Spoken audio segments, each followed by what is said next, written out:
হব এবং সবচেয়ে বেশি প্রাউড আমি হব।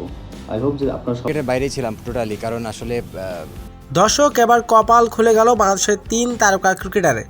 আবারও জাতীয় দলে ফিরতে যাচ্ছেন ইমরুল কায়েস, সাব্বির রহমান এবং বাংলাদেশের সেরা অলরাউন্ডার সাকিব আল হাসান।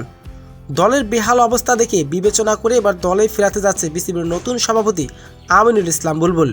শ্রীলঙ্কার বিপক্ষে টি-20তে থাকতে পারে সাব্বির রহমান, ওয়ানডেতে থাকতে পারে সাকিব এবং ইমরুল কায়েস। আর হঠাৎ লাইভে এসে কি বললেন আমিনুল ইসলাম বুলবুল? দর্শক, বিস্তারিত থাকছে ভিডিওর প্রতিবেদনে।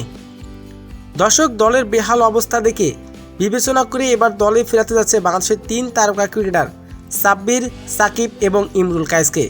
কারণ আরবামিয়াতের বিপক্ষে সহজ ম্যাচ হেরেছে টাইগাররা। এরপর পাকিস্তানের বিপক্ষে টি-20 ম্যাচে হোয়াইট ওয়াশ হয়েছে জাতীয় দলের খেলোয়াড়রা। তবে এমন লজ্জাজনক হারের পর এবার টনক নড়েছে বিসিবির। তাই তো এবার অভিজ্ঞ ক্রিকেটারদের দলে ফেরাতে যাচ্ছেন বিসিবির নতুন সভাপতি আমিনুল ইসলাম। শ্রীলঙ্কার বিপক্ষে টি-20 সিরিজে থাকতে পারে বাংলাদেশের hard hitter batsman Sabbir Rahman.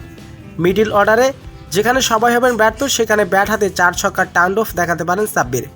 দলের খারাপ সময়ে ব্যাট হাতে জ্বলে উঠতে পারেন তিনি। অন্যদিকে সেরা অলরাউন্ডার সাকিব আল হাসান, ব্যাট হাতে না পারলেও বল হাতে পুষিয়ে দিতে পারেন তিনি। সাকিবের উপরে ভরসা করতে পারেন বিসিবি।